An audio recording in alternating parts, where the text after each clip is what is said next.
यदि कोई बाहर वृंदावन धाम के बाहर रह रहा है अन्य प्रदेशों में, और उसके हृदय में ये बात है कि हम बहुत समय तक वृंदावन वास तो नहीं कर पाएंगे, ऐसा हम माया से जकड़े हुए हैं, तो हमें जो वृंदावन वासी को लाभ मिलेगा वो हमें कैसे मिलेगा? क्योंकि हमारा फिर तो जीवन व्यस्त हो जाएगा, हमें अखंड वृंदावन वास तो मिलने वाला नहीं, क्योंकि हम इतने मोह में फंसे हुए हैं, इतना हम संसार में सत्यत्व बुद्धि किए हुए हैं, घर परिवार में इतना महत्व बुद्धि किए हुए हैं कि हम वैराग्य करके वृंदावन धाम में अखंड वास करें, इतनी तो हमें सामर्थ्य दिख नहीं रही। तो हम क्या करें? बोले ददत किंचित वृंदावन तनुभृते। जो वृंदावन में शरीरधारी है, जो भी जीव है, यदि वृंदावन में उनकी थोड़ी सी भी सेवा आप करने को पा जाए, आहा, तो सर्व भगवत विभूतेर भागीसो भवति जगताम तद्भृति परहा। कितनी अद्भुत बात कह रहे श्रीपाद प्रबोधानंद जी। ये वृंदावन के जो पक्षी हैं, वृंदावन की ये जो गाय पशु आदि, ये जो वृंदावन के बंदर आदि, यहाँ के जो ब्रजवासी जन, यहाँ जो वास करने वाले संत महात्मा, जो भी गृहस्थी जन जो भी है, यदि कहीं यहाँ किसी की भी आपके द्वारा धन अन्न वस्त्र वास आदि की सेवा बन जाए आपसे, तो श्रीपाद प्रबोधानंद जी कह रहे हैं कि वो भगवान की समस्त विभूतियों को तृप्त करने वाला बन जाता है। इतनी उसमें सामर्थ्य आ जाती है, वो ऐसा महामहिमामय वाला बन जाता है कि जैसे गीता में विभूतियों का वर्णन किया ना, उन विभूतियों को भी आनंद प्रदान करने वाली विभूति वो स्वयं बन जाता है। ऐसा वो महाविभूति स्वरूप हो जाता है जो वृंदावन वासियों की सेवा करता है।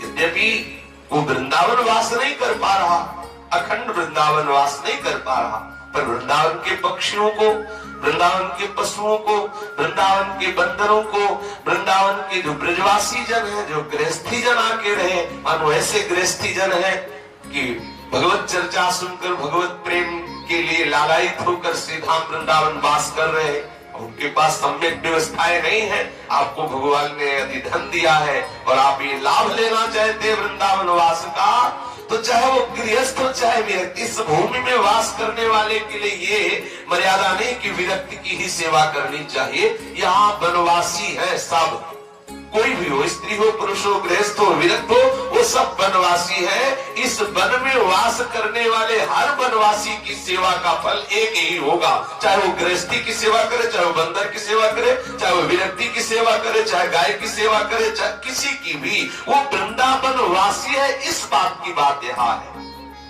कोई भी हो अगर उसको आवश्यकता है और आपको भगवान ने दिया है धन आदि, अन्न आदि, वस्त्र आदि, ऐसी सामर्थ्य दी है और आप परम लाभ प्राप्त करना चाहते हैं, तो मोह और लोभ का त्याग करके वृंदावन वासियों के वास की व्यवस्था, भोजन की व्यवस्था, वस्त्र की व्यवस्था, उनको प्यार दो, उनके प्रति अपनापन करो, उनकी सेवा करो, तो जितनी भी विभूतियां भगवान की है वो सब आपसे तृप्त हो जाएंगी और आप महाविभूति स्वरूप हो जाएंगे।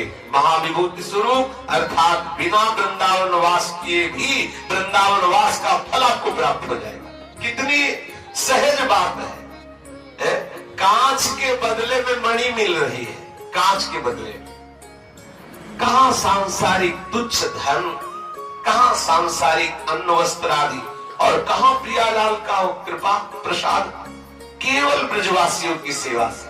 जैसे माँ को प्रसन्न करना हो तो उसके बेटे को दुलार करने लगो, कुछ उसको खिला पिला दो, तो माँ अपने आप बोलने लगे। ऐसे माँ से बात करने की तुम्हारी सामर्थ्य नहीं होगी, लेकिन जब आप उसका बेटा जा रहा हो, दौड़ के उसको टापी दो, दुलार करो और कुछ भी देने लगो, तो माँ अपने आप बात कर लेगी। आप भाई ऐसा क्यों कर रहे हो? तो बच्चा वो अपने आप आपसे प्रेम भरी बात करने लगे।